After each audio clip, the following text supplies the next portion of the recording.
અંદરની દિશામાં છે. તો આપણે મ્યુ એલ નું સૂત્ર તારવું છે.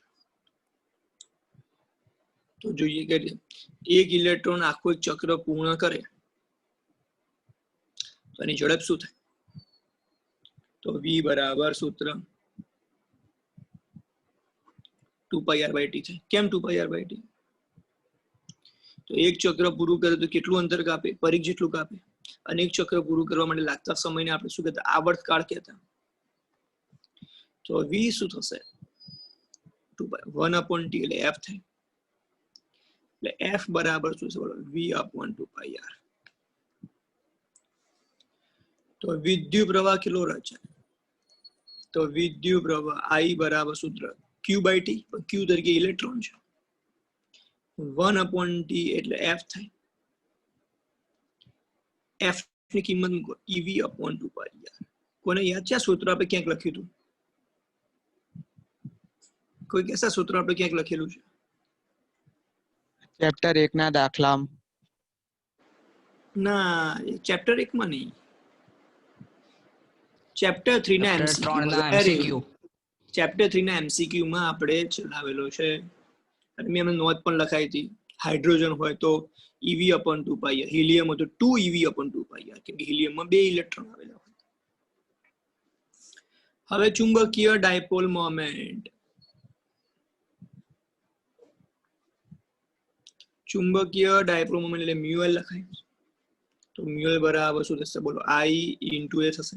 આપણે સૂત્ર લખડે ને આપણે I * a. ઓકે, આંટો એક જ છે અહીંયા. જો 2 આંટા હોય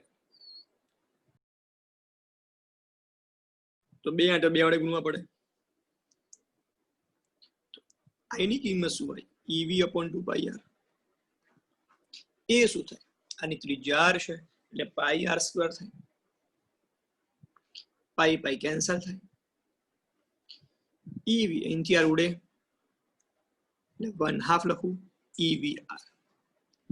તો પહેલું એક સૂત્ર ઇલેક્ટ્રોનની ચુંબકીય ડાયપોલ મોમેન્ટનું પ્રથમ સૂત્ર 1/2 evr.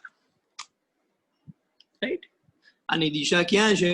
આપેલા સમતલને લંબરૂપે અંદર જતી દિશામાં છે. આપેલા સમતલને લંબરૂપે અંદર જતી દિશામાં છે. રાઈટ? હવે આગળ બીજું સૂત્ર ધારીએ તો ઇલેક્ટ્રોનનું કોણીય વેગમાન શું થાય? કોણીય વેગમાનનું સૂત્ર આપણે ભણ્યા છે. L બરાબર r ક્રોસ p. 11 સાયન્સમાં ચેપ્ટર 7 માં. ક્રોસને દૂર કરીએ એટલે આપણે sin θ મૂકતા. તો r અને p વચ્ચે ખૂણો કેટલો હોવો જોઈએ? ચેક કરીએ આપણે આકૃતિમાં. આ બે ત્રિજ્યા r છે. ઓકે, વેગ સ્પર્શક સ્વરૂપે મળે. જે દિશામાં વેગ હશે એ જ દિશામાં વેગમાન હશે. તો r અને p વચ્ચે ખૂણો કેટલો થયો? બોલો, 90. sin 91 થાય. માટે L બરાબર rp થશે. p ની જગ્યાએ આપણે mv લખી શકીએ, mvr. તો કોણીય વેગમાન શું થયું? mvr. એમાં vr ને કરતા બનાવો તો L upon શું થશે? બોલો, m થશે. આ ઇક્વેશન નંબર 3 અને ઇક્વેશન નંબર 4. ઓકે, આ vr ની કિંમત L upon m આવી. આ vr ની જગ્યાએ મૂકી શકાય. તો સમીકરણ 3 અને 4 પરથી શું લખશું? તો સમીકરણ 3 અને 4 પરથી આપણે લખી શકીએ μL બરાબર 1/2 EL/m. તો μL બરાબર E/2m ને આપણે નજીક લખીએ, L ને છૂટા પાડીએ, આનું સદિશ સ્વરૂપ લખીએ.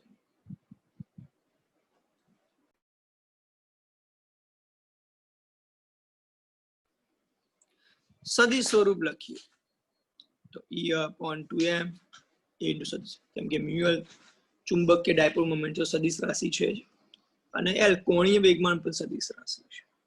ઓકે, હવે ચેક કરીએ દિશા. ચેક કરીએ સર, મ્યુઅલ અને L ની સદિશ બતાવો તો દિશા પણ બતાવવી પડે. તો બંનેની દિશા કેવી આવે એ ચેક કરીએ. જો હવે ધ્યાનથી સાંભળજો. v આ દિશામાં છે એટલે p આ દિશામાં થયું. આર આ દિશામાં છે, તો આપણે દિશા ચેક કરીએ.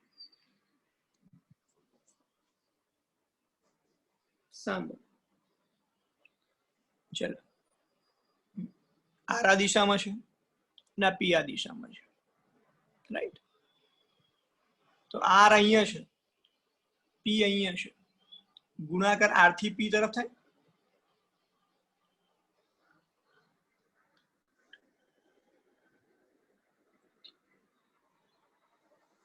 ચલો, આર આ દિશામાં છે, પી આ દિશા, ગુણાકાર આર થી પી તરફ જવાનું છે. આપણે સ્ક્રૂ અહીંયા મૂકતા નીચેના ભાગે, ઓકે? આર થી એટલે સ્ક્રૂને આપણે આમ ફેરવવો પડશે, તો સ્ક્રૂ ક્યાં ખસવાનું? ઉપર ખસવાનું. આર થી પી તરફ અહીંયા સ્ક્રૂ આવે આ ભાગે, તમે આમ ખસો એટલે સ્ક્રૂ ઉપર ખસે ને ખસે, તો એલ ની દિશા ક્યાં થઈ? ઉપર તરફથી, આમ ઉપર થઈ.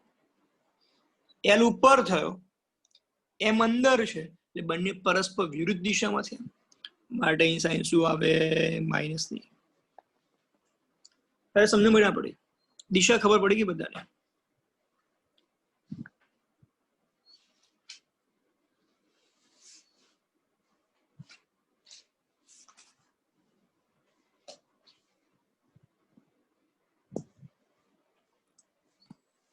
જો આપણો આર છે, આપણો પી છે, આપણે અહીંથી આમ ગુણાકાર કરવો છે, એટલે સ્ક્રૂ આમ મૂકીશું, સ્ક્રૂ આમ મૂક્યો, સ્ક્રૂ નામ ફેરવો, આર થી પી જવાનું, આમ જવાનું છે ને આપણે, આમ સ્ક્રૂ નામ ફેરવો પડે. સ્ક્રૂ આમ ફેરવીએ તો સ્ક્રૂ ક્યાં ખસવાનો? ઉપર ખસવાનો, માટે એલ ની દિશા ક્યાં હશે? ઉપર તરફ, રાઈટ? Okay, clear? હવે આજે E/2m આવ્યું, એને શું કહેવાય? ગાયરોમેગ્નેટિક રેશિયો કહેવાય છે. શું કહેવાય છે? ગાયરોમેગ્નેટિક રેશિયો, જેનું મૂલ્ય કેટલું થાય? 8.8 ગુણ્યા 10 કુલમ પર કેજી.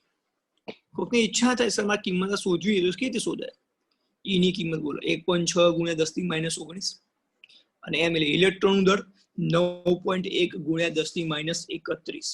યાદ છે ને? ઈની કિંમત 1.6 ગુણ્યા 10⁻19, ઇલેક્ટ્રોનનું દર 9.1 ગુણ્યા 10⁻31. સાદુરૂપ આપજો એટલે આટલો જવાબ આવશે. આ એમસીક્યુ માં પૂછાય છે, વારંવાર પૂછાય છે. ગાયરોમેગ્નેટિક રેશિયોનું મૂલ્ય કેટલું, અથવા એનો એકમ પણ પૂછે, કુલમ પર કેજી. બોલો, આવડી ગયું બધાને?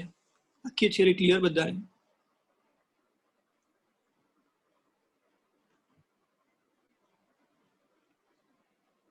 કોઈને આવડતું? બોલો, ક્લિયર? બધાને ક્લિયર ને ભાઈ? કેમ મેસેજ કરતા લે, થાકી ગયા શું? આવે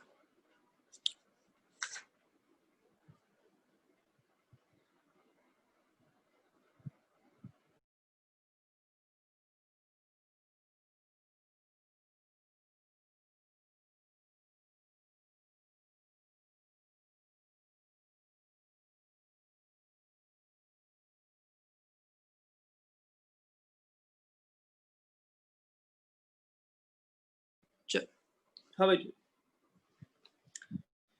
હવે બોહર મેગ્નેટોન સમજાવો. સાંભળો, તમને ખબર છે બોહરનો બીજો અધિતર્ક?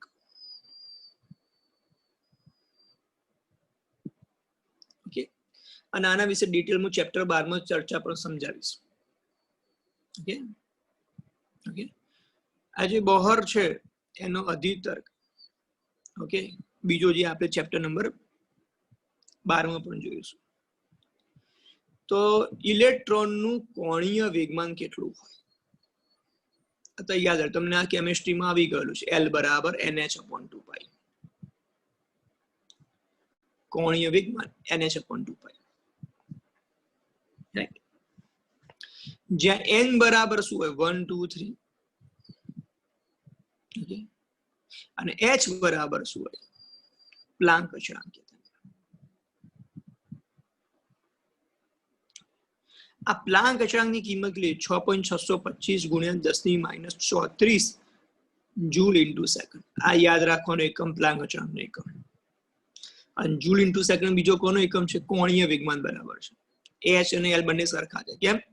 તમને યાદ હોય તો n/2π નું પારિમાણિક સૂત્ર હોય જ નહીં, એટલે એલ અને એચ સમાન થાય. કોણીય વેગમાન એ જ પ્લાન્કનો અચળાંકનો એકમ. ઘણી વાર પ્રશ્ન પૂછાય કે પ્લાન્ક અચળાંકની સમતુલ્ય ભૌતિક રાશિ કઈ? તો કોણીય વેગમાન.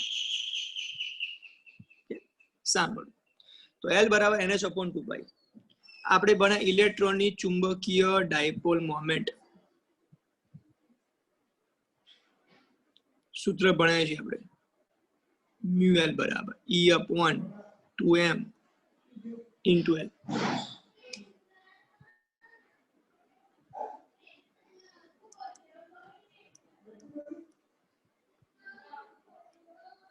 L ની કિંમત NH upon શું થાય? 2π થાય.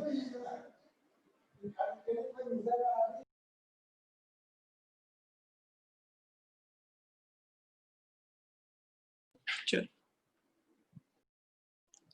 તો n બરાબર 1 લઈએ તો ચુંબકીય ડાયપોલ મોમેન્ટ સૌથી મિનિમમ મળે, લઘુત્તમ મળે, મિનિમમ મળે. 1 લઉં ત્યારે તો એની કિંમત શું આવે? હું લખું પહેલા E/2me into H/2π. એની કિંમત 1.6 ગુણ્યા 10⁻19 me ઇલેક્ટ્રોન દળ 9.1 ગુણ્યા 10⁻31. H ની કિંમત 6.625 ગુણ્યા 10⁻34 ભાગ્યા 2 ગુણ્યા 2 3.14.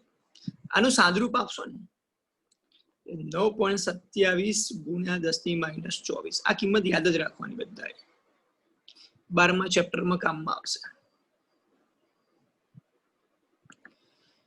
એકમ એમ્પિયર ઇન્ટુ મીટર સ્ક્વેર. કેમ? ચુંબકીય ડાયપોલ મોમેન્ટ નો એકમ શું થાય? Ampere into metre square. Okay, કેમ એમ્પિયર? અમે લખ્યા છે મ્યુ બરાબર m બરાબર સૂત્ર આપણે લખ્યું છે આગળની થિયરીમાં. ma ia m બરાબર ia, i એટલે એમ્પિયર, ક્ષેત્રફળને માપે મીટર સ્ક્વેર. તો એમ્પિયર ઇન્ટુ મીટર સ્ક્વેર. આ જે લઘુત્તમ મૂલ્ય આવ્યું એને બોહરનો મેગ્નેટોન કહે છે. બોહરનો શું કહે છે? મેગ્નેટોન. ઓકે, હમણાં ગઈ ને એક્ઝામ 2019માં જે એક્ઝામ આપી એમાં વિદ્યાર્થીનો પ્રશ્ન પૂછ્યો હતો 19-20 ના પેપરમાં લાસ્ટ યરમાં કે બોહરના મેગ્નેટોનનો એકમ શું થાય? તો એમ્પિયર ઇન્ટુ મીટર સ્ક્વેર. આ લઘુત્તમ જે ચુંબકીય ડાયપોલ મોમેન્ટ મળી અને મેગ્નેટોન. આ મૂલ્ય યાદ રાખવાનું 9.27 × 10⁻34 એમ્પિયર ઇન્ટુ મીટર સ્ક્વેર. આવડે બધાને?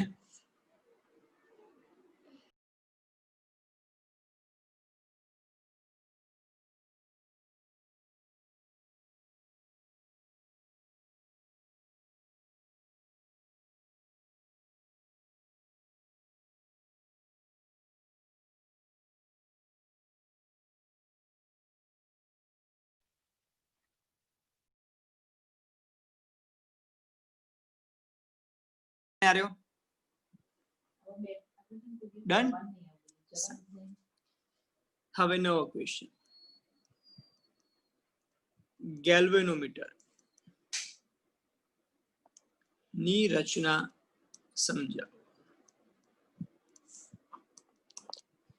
ઓકે, આપણા સિલેબસમાં સમજવા માટે 3 સાધનો છે. આમ એક એ મીટર, એક વોલ્ટ મીટર અને એક છે ગેલ્વેનોમીટર. જે ચેપ્ટર 3માં મેં આના વિશે તમને સમજૂતી આપી. એ મીટરનું કામ છે વિદ્યુત પ્રવાહ માપે, પ્રવાહ માપે. વોલ્ટ મીટર વોલ્ટેજ માપે અને ગેલ્વેનોમીટર પ્રવાહની હાજરી સૂચવે કે પરિપથમાં પ્રવાહ વહે છે કે નથી વહેતો એની હાજરી ગેલ્વેનોમીટર સૂચવે. અને ચોથું સાધન આપણે પોટેન્શિયોમીટર ભણ્યા જે બેટરીનું EMF માપે. રાઈટ. હવે ગેલ્વેનોમીટરની રચના માટે હું તમને ચોપડીમાં આકૃતિ બતાવું. ઓકે,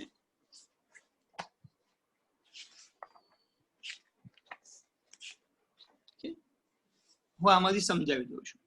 મેં પીડીએફ માં લખેલું છે સરસ રીતે, તો વાંચો. જો આ 11 મીટરમાં 2 ગજિયા ચુંબક હોય, N અને S.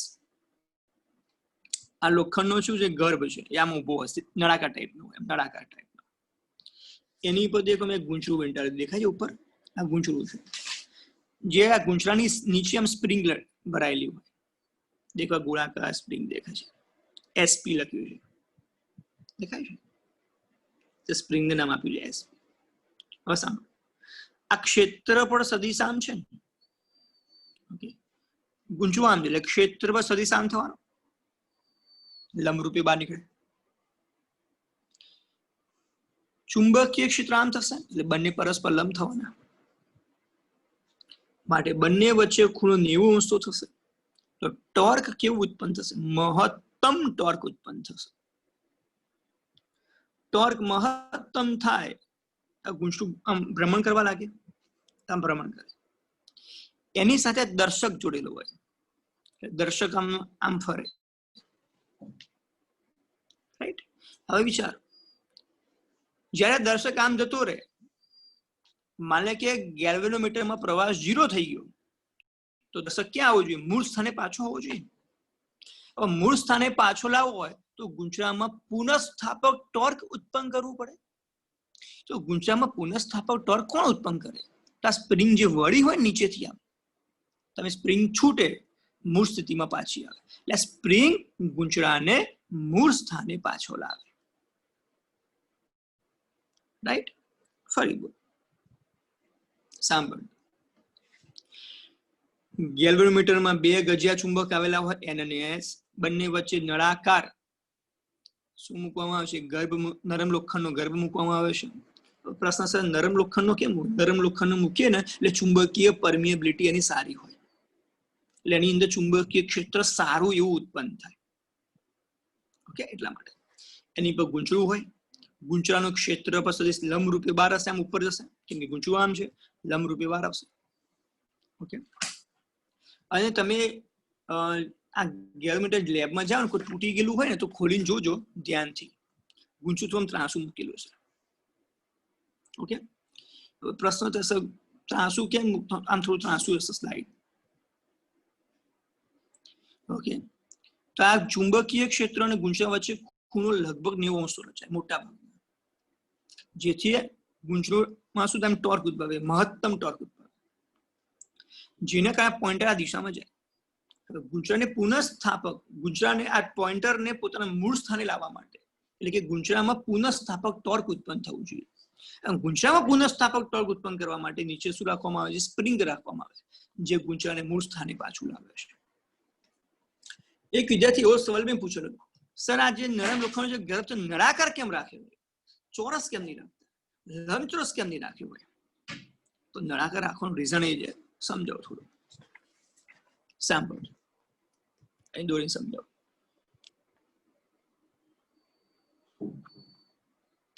ઓકે, આ જે ભાગ છે ને કટિંગ કરેલો હોય, દેખો નળાકાર ટાઈપનો ગજિયો ચુંબક બી નળાકાર ટાઈપનો કાપવામાં આવે, સોરી આવી રીતે. આ કાપવાનું રીઝન શું છે, ચુંબકીય ક્ષેત્ર આમ જાય, રાઈટ. પછી આ ભાગ અહીંથી આમ જશે, અને આ ભાગ આમથી આમ જશે, રાઈટ. એટલે આ ચુંબકીય ક્ષેત્ર ત્રિજ્યાવર્તી દિશામાં રચાય, દિશામાં ત્રિજ્યા, એટલે કે અહીંયા રેખાઓ ગીચ થાય, એટલે અહીંયા મહત્તમ ચુંબકીય ક્ષેત્ર મળે, એટલા માટે નળાકાર સ્વરૂપે કાપવામાં આવે છે. તો ગેલ્વેનોમીટરમાં પૂછાય કે ચુંબકીય ક્ષેત્ર કેવા પ્રકારનું રચાય, તો ત્રિજ્યાવર્તી દિશામાં રચાય છે, ઓકે. મેં થિયરીમાં લખેલું છે, ઓકે, અંડરલાઈન પણ કરેલી છે થિયરીમાં, જો પીડીએફમાં તમે વાંચશો એટલે તમને દેખાઈ જશે, ઓકે. ચલો રેડી બધાને? તો આ રચના મેં પીડીએફમાં લખેલી છે, એટલે તમે વાંચી લેજો. હવે મેન એનો એક ભાગ, તો ગેલ્વેનોમીટર નો સિદ્ધાંત સમજાવો. અથવા ઘણી વખત અહીં કાર્ય શબ્દ લખીને આવે, તો સિદ્ધાંત એ જ તમારે કાર્ય લખવાનું, ઓકે. मतलब કે ગેલ્વેનોમીટરના ગૂંચળામાં પસાર થતો વિદ્યુત પ્રવાહ કેટલો છે, मतलब आई છે, તો ટોર્ક શું થાય? NIAB sin θ થાય ટોર્કનું સૂત્ર. મારે ટોર્ક મહત્તમ જોવે છે, તો ટોર્ક મહત્તમ જોતું હોય તો ખૂણો કેટલા અંશનો હોવો જોઈએ બોલો? 90. તો NIAB થાય sin 91 થાય. ઓકે, હવે સાંભળજો. આ ગૂંચળું આમ ગોળ ગોળ ફરે, નીચે સ્પ્રિંગમાં શું ચડે? વળ ચડે. વળ એટલે આંટી કહેવાય. આપણે યાદ હોય તો ચેપ્ટર નંબર 8 માં ગુરુત્વાકર્ષણમાં હેનરી કેવેન્ડિશનો પ્રયોગ ભણ્યા હતા, એમાં આંટી ચડતી. ઓકે, તો એ પુનઃસ્થાપક જે ટોર્ક હશે એ વળના સમપ્રમાણમાં, વળ એટલે ખૂણો, ખૂણો રેડિયનમાં મપાય. અચળાંકને દૂર કરીએ એટલે કે નામનો અચળાંક મૂકીએ આપણે. આ કે ને શું કહે છે? સ્પ્રિંગનો વળ અચળાંક. ઓકે, ચલો સાંભળ, આને સમીકરણ આપું 3. આપણી પાસે આ સમીકરણ 2 હતું, તો ટાઉ મેક્સિમમ અને ટાઉને સરખાઈએ. કેમ? આ મહત્તમ ટોર્ક છે, આ પુનઃસ્થાપક ટોર્ક. સંતુલન સ્થિતિમાં બંને સમાન હશે. સંતુલન સ્થિતિમાં tau maximum is equal to tau, એટલે ટોર્ક અને પુનઃસ્થાપક ટોર્ક સમાન થાય. તો NIAB બરાબર શું છે બોલો? K phi. તો આ શું છે? ગેલ્વેનોમીટરનો આ સૂત્ર છે. ઓકે, હવે તમને પૂછે કે ફાઈ નો એકમ શું થાય, તો આ K નીચે જાય. સોરી, K નો એકમ શું થાય? ફાઈ નીચે જાય. ફરી બોલ, તમને પૂછ્યા કે K નો એકમ શું થાય? ફાઈ નીચે. ટોર્ક ને મપાય ન્યૂટન ઇન્ટુ મીટરમાં અને ફાઈ ને મપાય રેડિયનમાં. ખૂણો છે. ટોર્ક નો એકમ બીજો જૂલ પણ હતો, જૂલ પ્રતિ રેડિયન લખો કાં તો ન્યૂટન ઇન્ટુ પ્રતિ રેડિયન લખો. તો તમે દેખો ફાઈ કોના સમપ્રમાણમાં છે? I ના સમપ્રમાણમાં છે. તો જેમ વળ વધશે એમ પ્રવાહ પણ વધેલો હશે. આંટી વધુ ક્યારે થાય? જ્યારે પ્રવાહ વધે એટલે આંટી વધશે. બોલો, આવડે બધાને એટલે સુધી?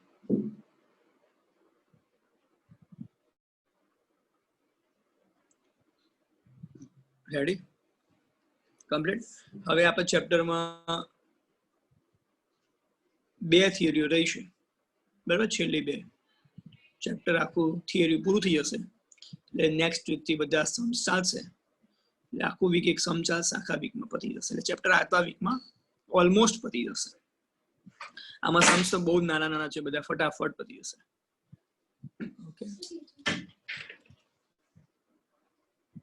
ઓકે, તમને જો કોઈને વિદ્યાર્થીને ખબર હોય તો ફાઈ શોધવાની ટેકનિક પણ મેં સમજાવી હતી. ઓકે, ફાઈ કીધું શોધી શકાય. હવે ધારો કે આ આંટો છે, ધારો કે આ માનો કે તાર છે, તારમાં આંટી પડે, આમ આંટી પડે ગોળ, તો ખૂણો કેવી રીતે માપવો? કોણ માપક કીધું કેવી રીતે માપી શકાય? કે એની ટેકનિક પણ મેં તમને સમજો, કોને યાદ આવતી હોય તો. પડદો રાખવાનો, પછી ટોર્ચનો પ્રકાશ પાડવાનો, જો કોઈને યાદ આવતું હોય તો ઠીક છે.